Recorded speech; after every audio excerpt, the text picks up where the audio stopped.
Hello students, welcome back to my channel. आज के इस वीडियो में हम लोग जो टॉपिक डिस्कस करने वाले हैं वो है different centres of the triangle. Different centres of the triangle. पहले हम एक काम करते हैं, इन सेंटर्स का लिस्ट बनाते हैं। कौन से सेंटर्स इंपॉर्टेंट है या कौन से सेंटर्स है एक्चुअल में। तो पहला जो सेंटर है वो है centroid. Centroid of triangle. Centroid of triangle को यूजुअली जो नाम दिया जाता है वो है कैपिटल जी। ठीक है, ये कुछ बाय डिफॉल्ट नाम है, कंपलसरी नहीं है, बट हम लोग बाय डिफॉल्ट अगर जी लिखा है तो सेंट्रॉइड मानेंगे। सेंट्रॉइड ऑफ ट्रायंगल इज जी। उसके बाद जो इसका इंफॉर्मेशन वो ये है कि सेंट्रॉइड जो बनता है it is point of intersection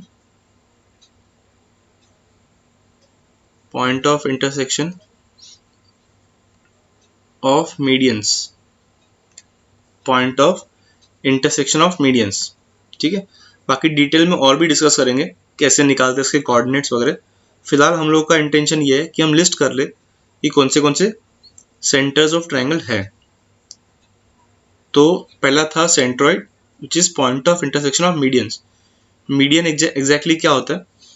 median वो होता है जो वर्टेक्स से अपोजिट साइड के मिड पॉइंट पे हम सेगमेंट ज्वाइन करते हैं।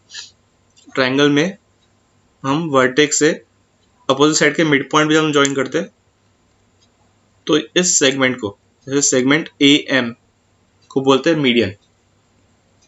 ठीक है, ओके। नेक्स्ट हम देखते हैं इन सेंटर।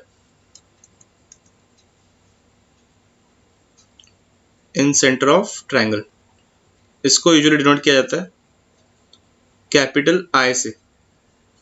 ओके, और ये होता है पॉइंट ऑफ इंटरसेक्शन ऑफ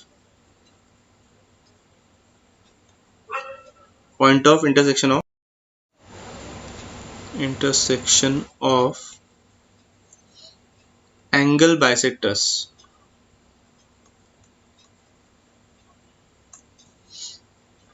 जो थर्ड है वो है सर्कम सेंटर ऑफ ट्रायंगल। इसको डिनोट करते हैं कैपिटल ओ से, और ये है point of intersection of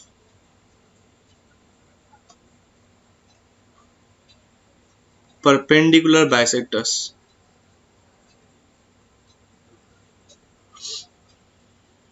perpendicular bisector मतलब क्या? साइड को परपेंडिकुलरली जो सेगमेंट बाइसेक्ट करता है वो परपेंडिकुलर बाइसेक्टर। उसके बाद एक और है, वो है ortho centre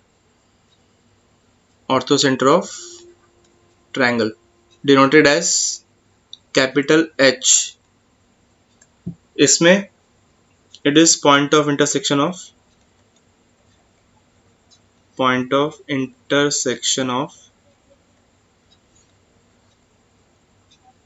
altitudes of triangle. ठीक है, ये चार मेन है। एक और होता है fifth which is x centre. ठीक है, एक्स सेंटर होता है एक्चुअल में तीन। एक्स सेंटर के बारे में हम सबसे लास्ट में डिस्कशन करेंगे। फिलहाल ये जो चार पॉइंट्स है ये ज्यादा इंपॉर्टेंट है। एक्स सेंटर्स को ऐसे डिनोट किया जाता है I1, I2, I3, और कुछ बुक में ऐसा भी लिखा जाता है IA, IB और IC, ऐसे भी लिखा जाता है। ठीक है, तो इसको हम सबसे लास्ट में डिस्कस करेंगे, ये किससे बनता है, क्या है एग्जैक्टली, ये आपसे मैं लास्ट में डिस्कस करूंगा इस वीडियो के एंड में, या फिर ये चारों डिस्कशन होने के बाद। एंड में भी नहीं बोल सकते, बट पहले हम इन चारों को प्रायोरिटी देंगे। सेंट्रॉइड क्या होता है, इन सेंटर क्या होता है, सबको। ठीक है, तो सबसे पहले जब हम डिस्कशन करने वाले हैं वो है सेंट्रॉइड के ऊपर, कि सेंट्रॉइड ऑफ ट्रायंगल क्या होता है, उसके कोऑर्डिनेट्स कैसे निकालते हैं। ठीक है, अगेन तो जैसे हमने पहले लिखा था कि it is point of intersection of medians. तो अगर मैं मीडियन बनाऊँ यहाँ पे ऐसे, ये सेगमेंट इसके बराबर है, ये बी है, इसका कोऑर्डिनेट x2 y2 है, ये सी है, इसका कोऑर्डिनेट x3 y3 है, और ये ए, इसका x1 y1 है। तो जो ये पॉइंट m दिख रहा है हमें, इसका कोऑर्डिनेट होगा, m पॉइंट क्या है, b और c का मिड पॉइंट है, तो x2 plus x3 upon 2 plus y2 plus y3 upon 2। ये हमने सॉल्व किया मिड पॉइंट फॉर्मूला लगा के। अब सेंट्रॉइड की एक खासियत है कि वो मीडियन को इन द रेशियो ऑफ 2:1 में डिवाइड करता है। Centroid divides median in the ratio 2:1। तो मान लो यहाँ सेंट्रॉइड है, तो ये 2 यूनिट होगा और ये 1 यूनिट होगा। क्या खासियत है सेंट्रॉइड की? Centroid divides median in the ratio 2:1।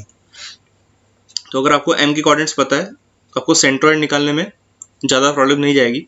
आप सिर्फ ए एम पे 2:1 रेशियो का सेगमेंट इंटरनल डिवीजन लगाओगे। तो कैसे करेंगे हम? 2 इंटू एम के कोऑर्डिनेट्स, 2 इंटू एम का coordinate x2 plus x3 upon 2 plus ये 1 इंटू ए का कोऑर्डिनेट मतलब x1 अपॉन 2 प्लस 1। वैसे ही y के लिए होगा,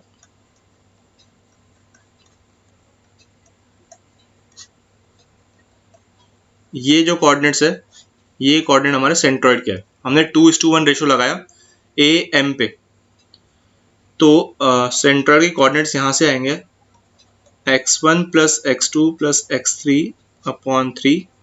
वैसे ही ये आएगा y1 plus y2 plus y3 upon 3। ये कोऑर्डिनेट्स अभी तुम्हें याद रखना है कि अगर ट्रायंगल के 3 वर्टिसेस के कोऑर्डिनेट्स तुम्हें गिवन है, तो सेंट्रॉइड क्या होगा, उन तीनों कोऑर्डिनेट्स का मतलब एवरेज बोल सकते हैं हम, x कोऑर्डिनेट का एवरेज और y कोऑर्डिनेट का एवरेज। आई होप ये याद रखने में मैंने आपको हेल्प कर दी है। एवरेज ही निकालना है, ठीक है, बहुत इजी कॉन्सेप्ट है। सेंट्रॉइड के ऊपर फिलहाल इतना ही, आगे क्वेश्चंस के पॉइंट ऑफ व्यू से और सीखेंगे। फिलहाल नेक्स्ट जो हमारा पॉइंट है वो है इन सेंटर।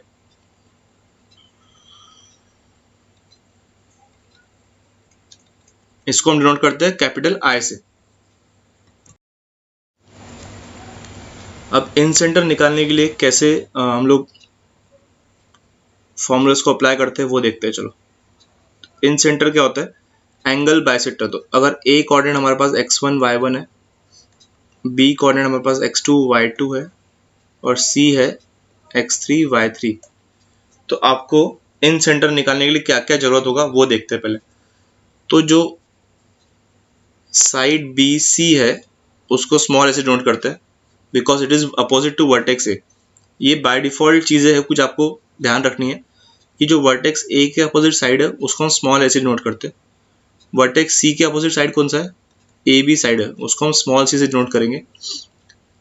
और वर्टेक्स बी के अपोजिट साइड है ए सी, उसको हम स्मॉल बी से नोट करेंगे। ये आएगा कैसे, स्मॉल ए स्मॉल सी और स्मॉल बी का वैल्यू ये आएगा by distance formula. By distance formula मतलब आपको सबसे पहले इन सेंटर निकालने के लिए क्या ध्यान रखना है कि जो side A B, side B C और साइड ए सी है, इनकी लेंथ निकाल लेना, ठीक है। अब वो उसका यूज क्यों है वो देखते हैं। जैसे अगर मान लो ये है एंगल बाइसेक्टर, इन सेंटर क्या है, एंगल बाइसेक्टर्स का इंटरसेक्शन है, तो ये एक एंगल बाइसेक्टर है, इसको हमने ऐसे आई मान लिया, ठीक है। तो अगर आपको एंगल बाइसेक्टर थ्योरम पता होगा, एंगल बाइसेक्टर थ्योरम क्या रिप्रेजेंट करता है कि अगर ये ए बी और सी है और ये एंगल बाइसेक्टर है, तो अगर इसको हम डी मान लेते हैं, ठीक है, ये सिर्फ आपको मैं एक्सप्लेन कर रहा हूँ, फिर से यहाँ अप्लाई करने वाले बाद में हम लोग ये पॉइंट डी मान लेते हैं हम लोग यहाँ पे, ठीक है। According to angle bisector theorem, इस ट्राइंगल में यहाँ पे AD upon DC will be equal to AB upon BC। जो ये लेंथ है AD upon DC that is equal to AB upon BC। वैसे ही इसमें क्या होगा, अभी अगर हम यहाँ पे थ्योरम लगाते हैं तो BD upon DC will be equal to AB upon AC। This is by angle bisector theorem. ये स्कूल लेवल में बच्चे पढ़ते हैं, उसी को हमने अप्लाई किया बाय एंगल बाइसेक्टर थ्योरम। ठीक है, अब जैसे कि मैंने आपको बताया कि ये एंटायर लेंथ कितना है, ये एंटायर लेंथ है स्मॉल a, क्योंकि वर्टेक्स a के अपोजिट है। ठीक है, एंटायर लेंथ स्मॉल a है। अगर हम इसमें अभी हम क्या करते हैं, अभी हम लगाएंगे कंपोनेंट रूलेट से। तो BD plus DC upon DC will be equal to AB जो लेंथ है वो लेंथ क्या है AB, यहाँ पे हम देख पा रहे हैं AB स्मॉल c, और जो AC लेंथ है वो स्मॉल b है। तो इसमें अगर हम कंपोनेंट लगाएंगे C अपॉन B पे तो बनेगा C plus B upon B। आपको ये ध्यान रखना है कि जो BD प्लस DC है, BD प्लस DC वो एंटायर लेंथ BC है विच इज A। ओके, तो यहाँ से इम्प्लाई होता है कि DC will be equal to AB upon B plus C, AB upon B plus C। ये जो DC आया है ये वाला length, this length will be AB upon B plus C। ठीक है, वैसे ही अगर हम ये वाला लेंथ निकालेंगे BD लेंथ कैसे निकलेगा अभी, अगर डिनोमिनेटर में हम कर लेते हैं, कंपोनेंट को डिनोमिनेटर में लगाएंगे तो क्या बनेगा, देखो BD upon DC plus BD, इसी से हमने डिनोमिनेटर में कंपोनेंट लगाया, तो AB upon AB plus AC, वैसे ये बनेगा C upon C plus B। ठीक है, अब DC प्लस BD फिर से A बनेगा, तो ये इम्प्लाई करता है कि BD is equal to AC upon B plus C। तो ये BD जो है ये बनेगा AC upon B plus C। अब फिर से एंगल बाइसेक्टर के पॉइंट ऑफ व्यू से अगर हम ये BI को ज्वाइन करें, BI भी तो एंगल बाइसेक्टर ही होगा। तो in triangle ABD angle B भी बाइसेक्टर ही है, तो ADB में AI upon ID will be equal to AB upon BD। ये ध्यान रखना बिल्कुल, AI upon ID will be equal to AB upon BD। ये कैसे आया, ये भी बाइसेक्टर थ्योरम से आया, एंगल बाइसेक्टर थ्योरम से। तो AB कितना है, AB स्मॉल c है, और BD अभी हमने निकाला AC upon B plus C।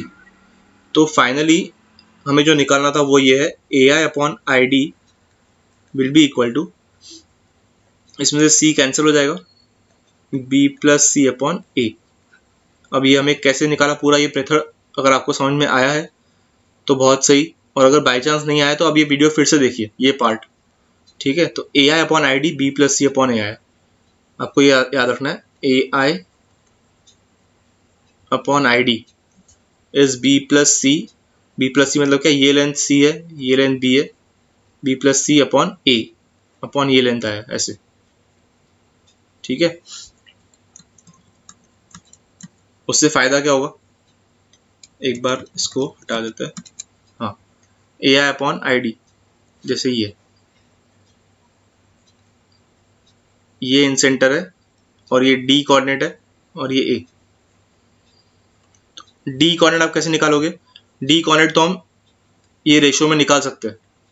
Ratio क्या है इसका, रेशो है C/B, x2 और x3 पे C/D रेशो लगा के हम डी के कोऑर्डिनेट्स निकाल सकते हैं। एक बार डी के कोऑर्डिनेट्स आ जाए तो फिर ये रेशो लगा के बी प्लस सी अपॉन ए का रेशो लगा के आप इन सेंटर में निकाल सकते हो। फिलहाल मैं आपको इन सेंटर के कोऑर्डिनेट्स डायरेक्टली दे रहा हूँ, वो हो सके तो याद कर लो, वो इंपॉर्टेंट है। इन सेंटर के कोऑर्डिनेट्स है A X one plus B X two plus C X three upon A plus B plus C. वैसे ही B Y one sorry A Y one plus B Y two plus C Y three upon A plus B plus C. This is the coordinate of incenter where A, B, C are the length of sides of the triangle. x1, x2, x3 ये coordinates है, x coordinates of the vertices. वैसे ही y1, y2, y3 y coordinates of the vertices. ठीक है, इसमें ये important note point है कि incenter divides the bisector from the A. Incenter divides the bisector from the A in the ratio B plus C is to A. अगर ऐसा बोला जाए कि incentre divides the bisector from the B, तो ये बनेगा B I upon यहाँ पे ई मान लेते हैं हम लोग, बी आई अपॉन आई ई, तो वो रहेगा ए प्लस सी अपॉन बी। इसे लॉजिकली कर सकते हैं हम लोग, बाइसेक्टर फ्रॉम बी है तो डिनोमिनेटर में बी आएगा, जैसे यहाँ पे डिनोमिनेटर में ए था, और बाकी दो जो बची साइड से ऊपर आएगी। ठीक है, ये इंपॉर्टेंट है, ये ध्यान रखना आपने दोनों भी। ओके, इन सेंटर को फिलहाल इतना ही, बाकी क्वेश्चंस के ऊपर हम लोग और कुछ सीख सकते हैं, क्वेश्चन डिस्कस करेंगे। फिलहाल जो थियरी पार्ट है इन सेंटर का वो इतना ही। नेक्स्ट है circumcentre of triangle. Circumcentre of triangle A B C. जो सर्कम सेंटर है वो point of intersection of perpendicular bisector है। जैसे ये बाइसेक्टर है, परपेंडिकुलर ये है, वैसे ही इधर भी बाइसेक्टर आएगा परपेंडिकुलर। ये जो पॉइंट है सर्कम सेंटर है, इसको ओसी नोट करते हैं। ठीक है, सर्कम सेंटर वो होता है, सर्कम सर्कल आपको पता होगा, सर्कम सर्कल का सेंटर, सर्कम सर्कल का सेंटर। जैसे अभी ये डायग्राम है, तो इसमें जो पॉइंट ओ है ये सर्कम सेंटर है। ठीक है, इसको सर्कम सेंटर को कैसे फाइंड करना है, अगर आपको कोऑर्डिनेट्स गिवन है तो दो तरीके हैं। एक तरीका थोड़ा सा लेंथी वाला है और एक है थोड़ा शॉर्ट फॉर्म वाला, मतलब 2-3 स्टेप में आ जाना चाहिए। ठीक है, तो जो दूसरा तरीका है जो आपको मैं शॉर्ट फॉर्म वाला बता रहा हूँ, वो हम लोग स्ट्रेट लाइन जब टॉपिक पूरा डिटेल में स्टार्ट करेंगे उसमें डिस्कस करने वाले हैं। फिलहाल ये भी तरीका इतना लेंथी नहीं है जो मैं आपको बताने वाला हूँ। अब रही बात सर्कम सर्कल की खासियत क्या है कि तीनों वर्टिसेस से पास करता है। इसका मतलब ओ ए उसका रेडियस होगा, वैसे ही ओ बी भी उसका रेडियस होगा और ओ सी भी रेडियस होगा। ठीक है, अब उसका स्क्वायर कर लेते हैं। अभी आपको ओ ए का स्क्वायर निकालते आएगा आपको। अगर हमने ओ को जो हमें फाइंड करना है उसको हमने एक्स कॉमा वाई मान लिया, तो ओ ए क्या होगा, ओ ए का स्क्वायर होगा एक्स माइनस एक्स वन का square plus y minus y one का स्क्वायर। वैसे ही ओ बी क्या होगा, एक्स माइनस एक्स टू का square plus y minus y two का स्क्वायर। और फिर लास्ट ओ सी होगा एक्स माइनस एक्स थ्री का square plus y minus y three का स्क्वायर। अब आपको एक्स और वाई फाइंड करना है, तो आप एक काम कर सकते हो, पहले इन दोनों को इक्वेट करके एक्स और वाई में इक्वेशन फॉर्म करो, और फिर इन दोनों को इक्वेट करके एक्स और वाई में इक्वेशन फॉर्म करना है। ये एक्स और वाई में दो इक्वेशन जो आएगी उनको सॉल्व करने के बाद आपको एक्स और वाई का कोऑर्डिनेट मिल जाएगा। ठीक है, वैसे ये भी इजी है, सेकंड वाला भी इक्वली लेंथी है, इतना ज़्यादा शॉर्ट भी नहीं है कि आपको ओरली आंसर आ जाए, ये भी बेटर तरीका है। ठीक है, उससे आपको क्या करना है, सिंपली डिस्टेंस फॉर्मूला लगा के ये कॉन्सेप्ट समझना है, मतलब रेडियस को ही हमने इक्वल किया है, ओ ए स्क्वायर ओ बी स्क्वायर ओ सी स्क्वायर। ठीक है, ये था सर्कम सेंटर के लिए। प्रैक्टिस के लिए हम क्वेश्चन डिस्कस करेंगे। फिलहाल हम नेक्स्ट सेंटर पे मूव करते हैं। नेक्स्ट सेंटर क्या है, ऑर्थो सेंटर। ऑर्थो सेंटर के बारे में तो फिलहाल मैं इतना बोल सकता हूँ कि it is point of intersection of altitudes. वो क्या होता है, परपेंडिकुलर ड्रॉ किया हमने वर्टेक्स से यहाँ पे, और इधर से भी परपेंडिकुलर ड्रॉ किया गया वर्टेक्स पे ई पे, तो ये जो सेंटर है, ये जो इंटरसेक्शन है, इसको हम ऑर्थो सेंटर बोलते हैं। इसमें भी आपको x1 y1 x2 y2 ये सब कोऑर्डिनेट्स गिवन रहेंगे, लेकिन सॉल्व करने का जो अप्रोच है, जो इजी अप्रोच है, हम लोग स्ट्रेट लाइन में डिस्कस करेंगे। ठीक है, फिलहाल क्वेश्चंस कैसे आएंगे वो हम लोग डिस्कस करेंगे इसके बाद। आप ये ध्यान रखो कि ऑर्थो सेंटर या कुछ बाकी सेंटर जो हमें निकालने हैं, सर्कम सेंटर, ऑर्थो सेंटर, दोनों का टॉपिक डिटेल्ड वर्जन हम लोग स्ट्रेट लाइन में पढ़ेंगे। यहाँ पे हमने क्या सीखा कि ये एक्चुअल में होते क्या है, बस इनकी प्रॉपर डेफिनेशन क्या है। बाकी इन सेंटर और सेंट्रॉइड को आप डायरेक्टली फॉर्मूला से सॉल्व कर सकते हो। अब जो हम लास्ट पॉइंट डिस्कस करने वाले हैं वो है एक्स सेंटर। ठीक है, एक्स सेंटर में एग्जैक्टली क्या होता है वो देखते हैं अभी जैसे कि आप यहाँ पे देख पा रहे हो, ये फिगर एक, ये वाला, इसमें आप ध्यान से देखो कि एक ट्रायंगल के बाहर ऐसे 3 सर्कल टच कर रहे हैं। मतलब इन सर्कल क्या होता है, इन सर्कल तो ये होता है कि भाई इंटरनली तीनों को टच कर रहा है, इंटरनली तीनों को टच कर रहा है। बट ये जो सर्कल है ये externally side A B, side B C और साइड ए सी को टच कर रहा है, तीनों साइड को। वैसे ही इधर भी है और इधर भी है। तो ये जो 3 सर्कल्स होते हैं इनको हम एक्स सर्कल बोलते हैं, और इनका जो सेंटर होता है उनको एक्स सेंटर बोला जाता है। तो फिलहाल तो आप ये फॉर्मूला पॉइंट ऑफ व्यू से तीनों के कोऑर्डिनेट्स याद कर लो। जैसे जैसे इन सेंटर होता है ना, वैसे ही है इसका कुछ डिजाइन। जो ए के अपोजिट एक्स सेंटर है उसको हम आई ए या फिर I1 से डिनोट करते हैं। जो बी वर्टेक्स के अपोजिट है उसको हम I2 या फिर IB नाम से भी डिनोट करते हैं। I1 में क्या करना है, इन सेंटर का ही फॉर्मूला लगाना है, बस यहाँ पे -a हो जाएगा। I1 में इन सेंटर का ही फॉर्मूला लगाना है, बस यहाँ पे -a हो जाएगा। इवन इसमें भी, मतलब y कोऑर्डिनेट में भी। वैसे ही I2 में -b हो जाएगा नीचे, और न्यूमरेटर और डिनोमिनेटर में। वैसे ही I3 में -c हो जाएगा। इन सेंटर जो होता है वो तीनों भी इंटरनल एंगल बाइसेक्टर्स को इंटरसेक्ट करके बनता है। बट एक्स सेंटर्स जो है वो देखो, यहाँ से अगर मैं बना पाऊँ तो ये इंटरनल बाइसेक्टर है ए का, और बी और सी का एक्सटर्नल बाइसेक्टर को मिला के बना हुआ है। एंगल बी और एंगल सी के एक्सटर्नल बाइसेक्टर को और एंगल ए के इंटरनल बाइसेक्टर को। ठीक है, जैसे कि हमने बोला कि इन सेंटर में ए आई अपॉन आई डी क्या होता है, इन सेंटर में ए आई अपॉन आई डी